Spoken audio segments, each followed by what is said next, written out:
Pada kesempatan kali ini, saya akan menjelaskan sintak dan tampilan sistem manajemen inventaris berbasis aplikasi web yang dirancang untuk memudahkan pengguna untuk menambah, mencari, dan mengelola data produk secara efisien.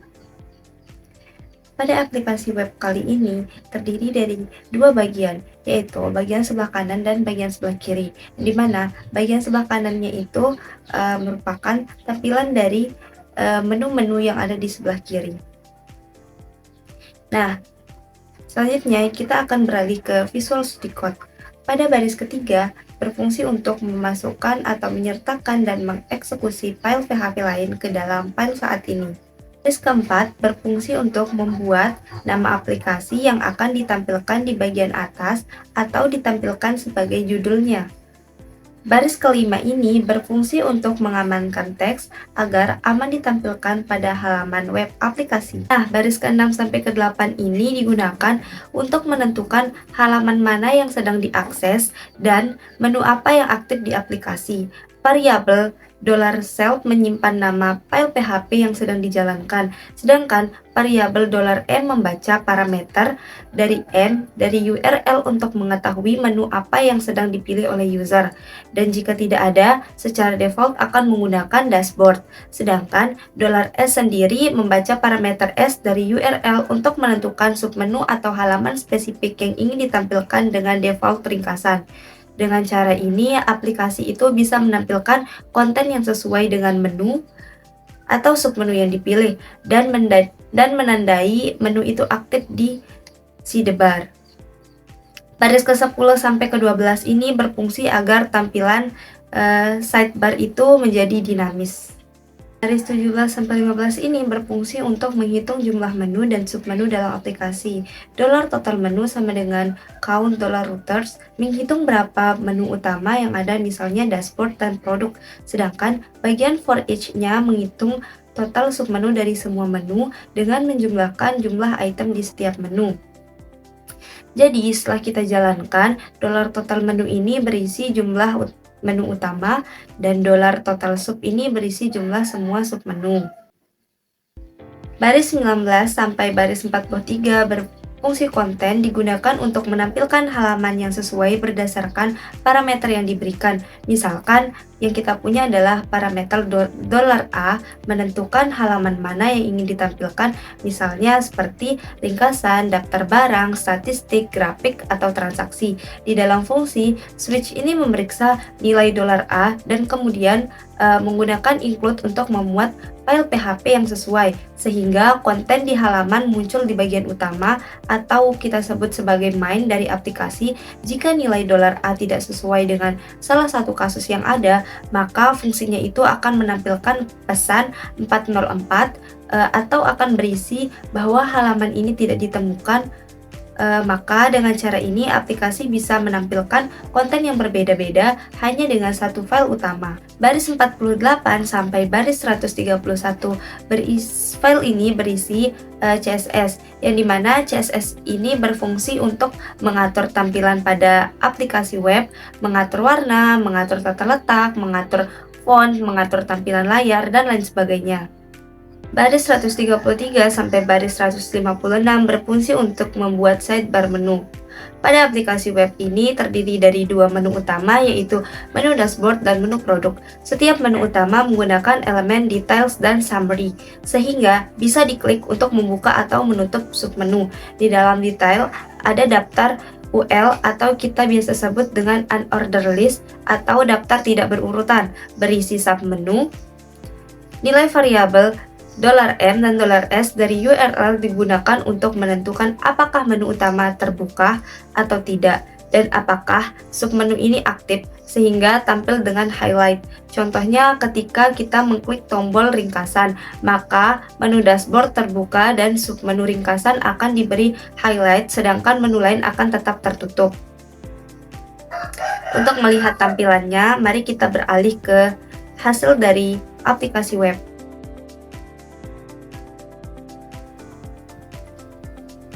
Baris 160 memanggil halaman konten sesuai submenu atau yang kita misalkan dengan parameter $s. Contohnya itu memanggil ringkasan PHP atau statistik maupun transaksi PHP. Itu kita akan menjelaskan bagian dari ringkasan.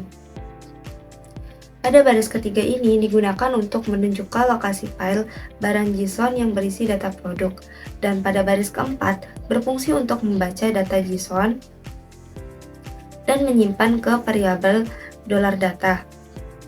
Adapun barang JSON yang dimaksud adalah kode program ini berfungsi sebagai tempat penyimpanan data produk dalam bentuk format JSON setiap tanda kurung. Di dalamnya mewakili satu data barang yang berisi informasi seperti nama barang, harga, jumlah, stok, dan gambar. Semua data barang disimpan dalam satu array yang dibungkus dengan tanda kurung siku. Ketika program PHP dijalankan, file ini akan dibaca menggunakan JSON_decode. Lalu diubah menjadi array PHP agar datanya itu bisa ditampilkan ke dalam web. Misalnya untuk menampilkan daftar barang, menghitung total, harga, atau membuat statistik jika pengguna menambah atau mengedit, atau bahkan menghapus barang, perubahan itu akan disimpan kembali ke barang JSON agar datanya tetap tersimpan. Baris 5 sampai baris 10 berfungsi untuk menyiapkan variabel awal sebelum menghitung data barang. $total nilai dan $total harga digunakan untuk menjumlahkan nilai dan harga barang. $kategori untuk menghitung jumlah barang berdasarkan kategori harga, yaitu murah, sedang, dan mahal. Sedangkan $termahal dan $termurah digunakan untuk menyimpan data barang paling mahal dan paling murah. Baris 12 sampai baris 29 berfungsi untuk menghitung berbagai statistik dari data barang. Setiap barang dalam $data diperiksa satu persatu. Harga dan jumlahnya dijumlahkan untuk mendapatkan total harga dan total nilai stok. Lalu barang dikategorikan ke dalam 3 kelompok, yaitu murah, sedang, atau mahal. Berdasarkan harga, kode ini juga mencari barang dengan harga paling mahal dan paling murah. Setelah semua data dihitung, nilai dari rata-rata barang dihitung dengan membagi total harga dengan jumlah produk. Baris 32 sampai baris 69 berisi CSS, yang dimana CSS ini berfungsi untuk mengatur tampilan layar, mengatur warna, mengatur tata letak, bahkan mengatur fontnya.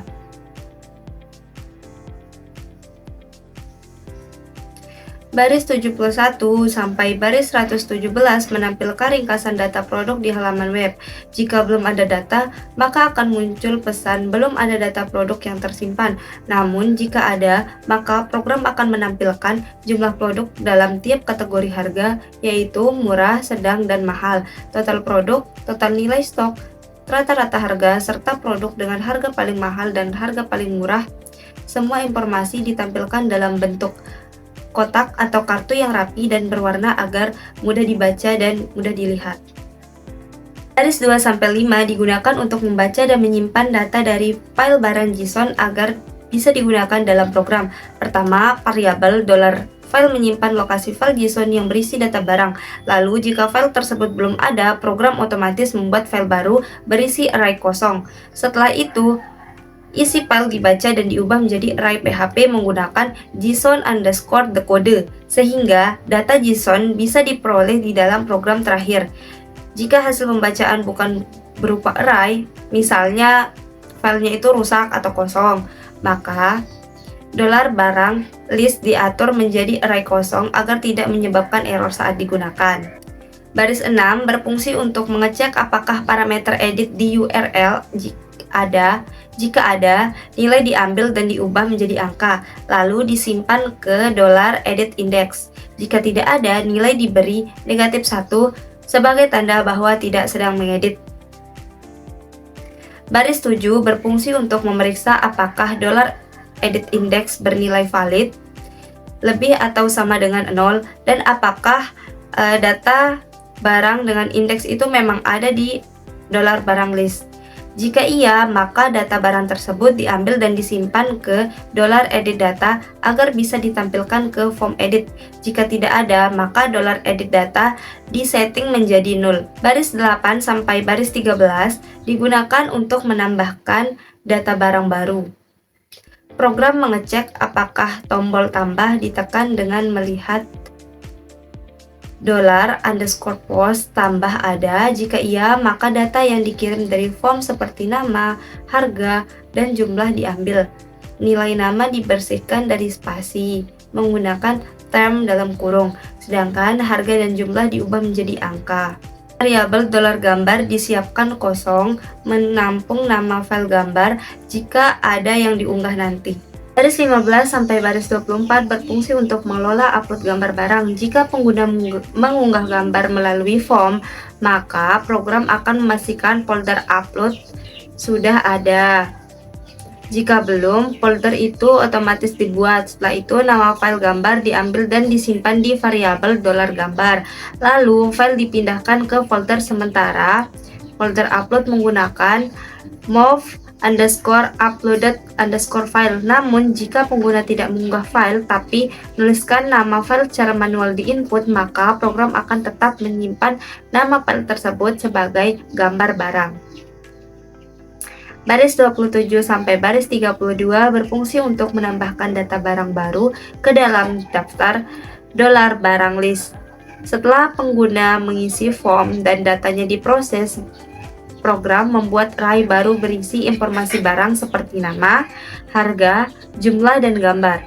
Data tersebut kemudian dimasukkan ke akhir daftar $barang list, yang nantinya akan disimpan kembali ke file barang JSON. Dengan cara ini, setiap kali pengguna menambahkan barang baru, maka akan langsung tercatat di daftar.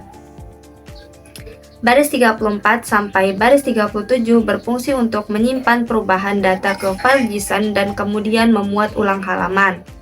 Baris 39 sampai baris 61 digunakan untuk menyimpan hasil edit data barang saat tombol simpan edit ditekan. Program mengambil data dari form yang berisi nama, harga, jumlah, dan gambar, lalu memperbarui data barang yang dipilih di daftar. Jika ada gambar baru, file tersebut diunggah ke folder upload. Setelah perubahan selesai, data disimpan ke file barang JSON, dan kemudian halaman akan otomatis dimuat ulang agar perubahan langsung terlihat. Baris 67 sampai baris 71 berfungsi untuk menghapus data barang dari daftar. Saat pengguna menekan tombol hapus, program mengambil indeks barang dari URL lalu menghapus data tersebut dari array. Baris 74 sampai baris 79 berfungsi untuk mencari barang berdasarkan nama. Nilai pencarian diambil dari URL dan disimpan di variabel $cari. Kemudian program memeriksa setiap data barang di $barang list. Jika nama barang mengandung teks pencarian atau tidak case sensitif, maka barang tersebut dimasukkan ke dalam $filtered barang. Selain itu, program juga menambahkan indeks agar data tetap bisa diedit atau dihapus dengan benar. Baris 83 sampai 149 berisi CSS, yang dimana CSS ini berfungsi untuk mengatur tampilan, mengatur warna, mengatur tata letak, bahkan font. Baris 151 sampai 184 menampilkan form untuk menambah atau mengedit produk. Jika sedang diedit, data produk akan otomatis terisi dan tombol berubah menjadi simpan perubahan. Form ini memuat input nama, harga, jumlah, serta opsi upload atau ketik nama file gambar, dan tombol batal muncul saat mode edit. Baris 186 sampai 200 berfungsi untuk membuat form pencarian produk. Pengguna bisa mengetik nama produk yang ingin dicari, lalu menekan tombol cari untuk menampilkan barang yang cocok. Jika sedang dalam mode pencarian, tombol kembali akan muncul. Untuk menampilkan semua data produk lagi, input tersembunyi M dan S memastikan halaman tetap berada di menu dan submenu yang benar. Baris 203 sampai 216 berfungsi untuk membuat header tabel untuk menampilkan daftar produk. Setiap kolom memiliki judul yang menunjukkan informasi yang akan ditampilkan.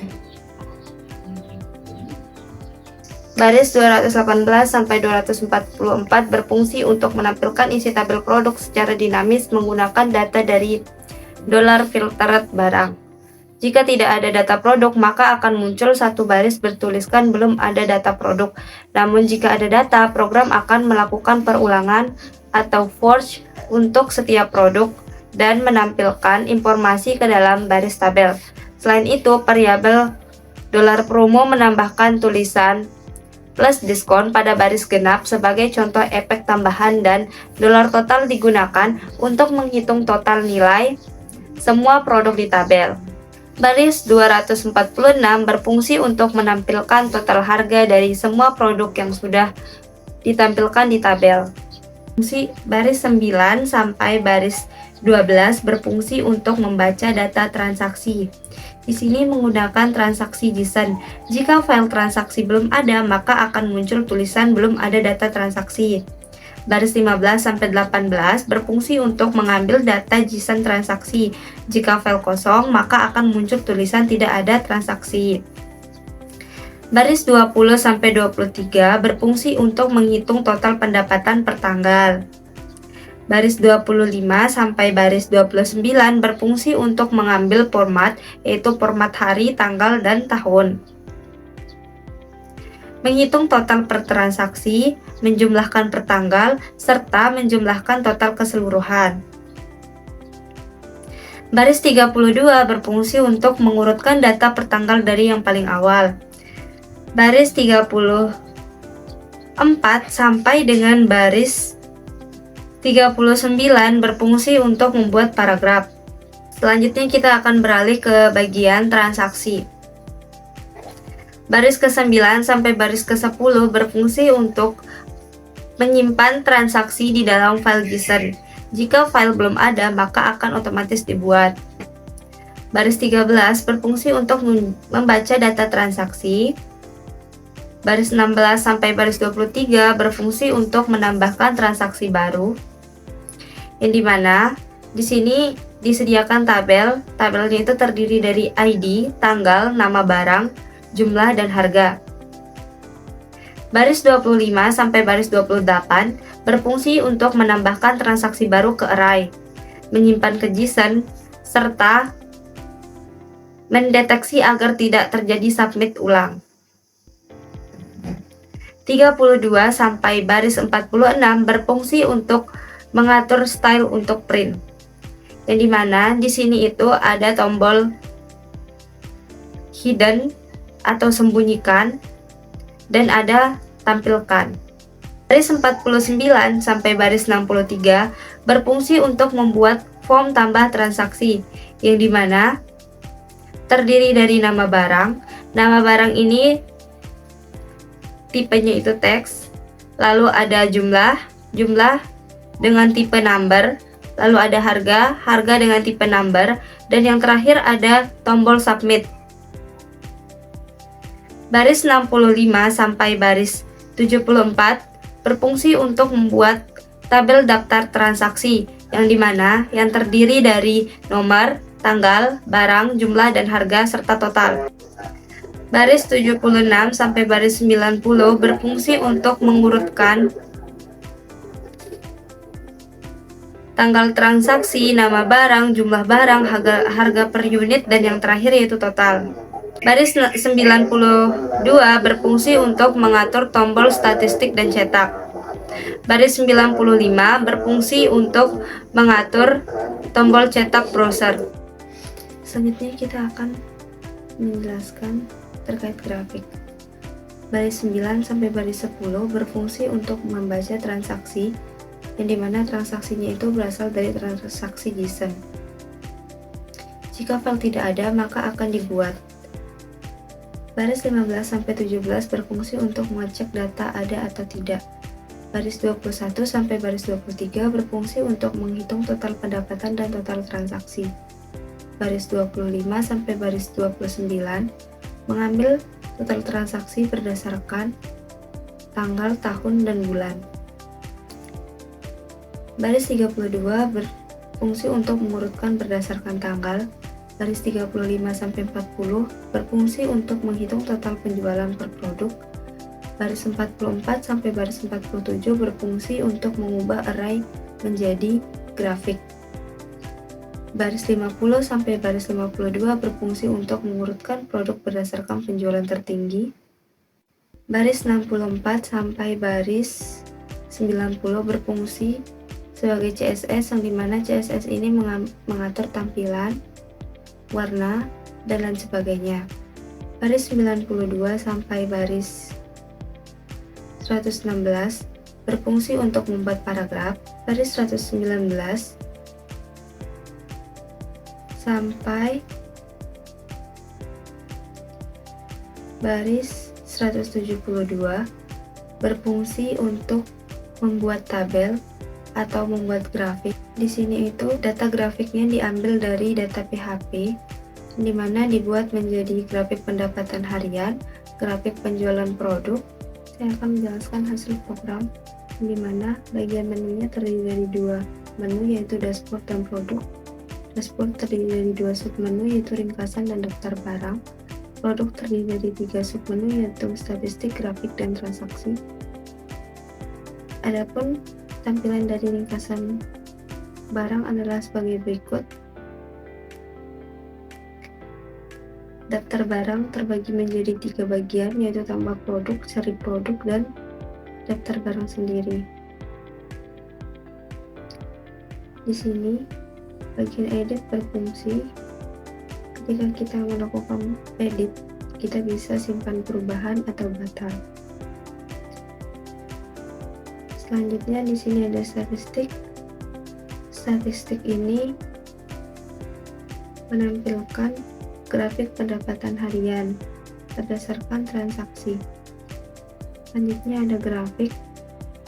Grafik ini terdiri dari grafik pendapatan harian dan grafik penjualan produk. Dan yang terakhir yaitu ada transaksi. Transaksi ini berisi daftar transaksi yang dilakukan, yang dimana transaksi ini ditulis berdasarkan tanggal transaksi. Seperti pada item nomor 1, yaitu transaksi pada tanggal 9 Oktober 2025, yang dimana yang dibeli adalah pensil berjumlah 3 dengan harga 2.000 sehingga totalnya 6.000. Nah, dari transaksi kita bisa melihat statistik dan grafiknya, maka akan muncul seperti ini. Maka pada tanggal 9 terlihat bahwa total pembelian harga 6.000.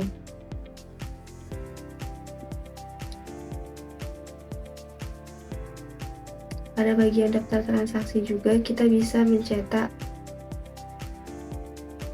laporan transaksi.